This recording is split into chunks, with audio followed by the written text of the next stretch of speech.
दोस्तों, कई लोगों ने पूछा है कमेंट्स बॉक्स में कि चावल को पकाना कैसे चाहिए।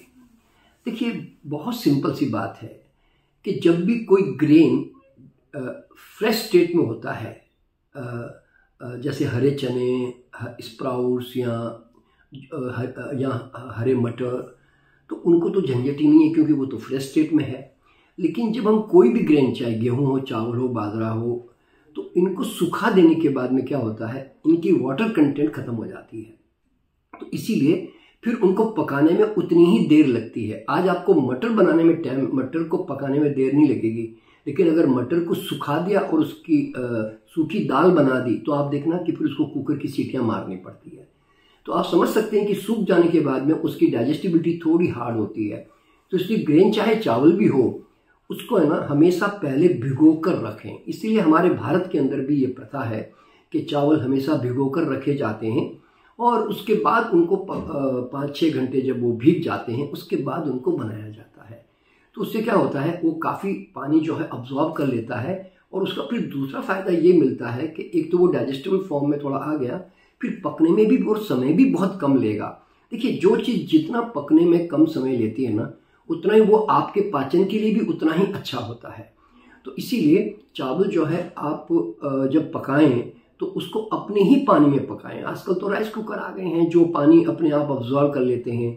ये जो कुछ लोगों की जो आदतें हैं, साउथ इंडिया में भी है, मैं देखता हूँ, और नॉर्थ इंडिया में और होटलों के अंदर भी मैं देखता हूँ कि चावल की जो मांड होती है ना वो निकाल देते हैं। ये बहुत ही खतरनाक काम है। यानी कि आप एक प्रकार से यूँ समझो कि आपने सब्जियाँ उबाली और उसका सूप जब बन गया पूरा पानी में, उसके सारे मिनरल, विटामिन, सोल्यूबल सब आ गए, तो आपने क्या किया, पूरा पानी फेंक दिया और फिर वो उबली हुई सब्जी आप खा रहे हो। तो चावल के अंदर भी है ना, फिर आपको जो थोड़ा बहुत भी जो मिनरल विटामिन मिलने थे वो भी नहीं कभी आपको मिलेंगे। इसीलिए चावल कभी भी ध्यान में रखिए कि उसकी मांड जो है, यानी कि जो पिच कहते हैं आप लोग, जो भी आप अपनी भाषा में कहते होंगे, वो कभी मत निकालिए। राइस कुकर का इस्तेमाल कीजिए और उसके साथ जो है आप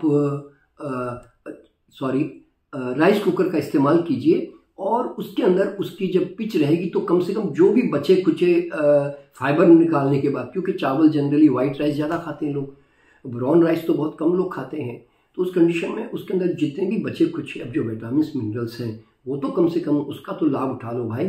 तो इसलिए चावल जो है अपने ही पानी में पकना चाहिए और तो ऐसा जो राइस होता है वो आपके लिए ज़्यादा बेटर होता है। और एक बात कभी भी ध्यान में रखिएगा कि जब भी हम चावल खाते हैं तो जनरली चावल ही एक ऐसी चीज़ है जो आदमी कभी मुंह में चबाता नहीं है।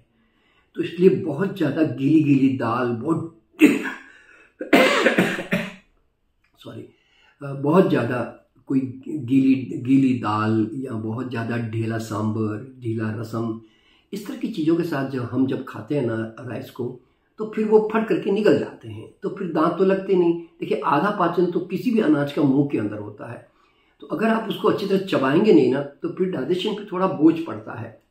तो मेरा मानना ये है कि आप चावल जब भी पकाते हैं तो पिच समेत खाएं और साथ में उसको थोड़ा इतना थोड़ी ऐसी दाल या सब्जी के साथ खाएं जिसको मुंह में थोड़ा सा 5-7 बार घुमा देना पड़े, चबाने की थोड़ी चबाने का थोड़ा आपको मौका मिल जाए, बस इतना ख्याल रखिए।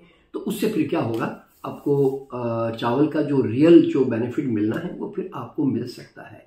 ठीक है दोस्तों, तो चलिए दोस्तों, मैं फिर मुलाकात करूंगा अगले वीडियो में चावल से ही रिलेटेड कोई और विषय को लेकर। मिलता हूँ आपसे।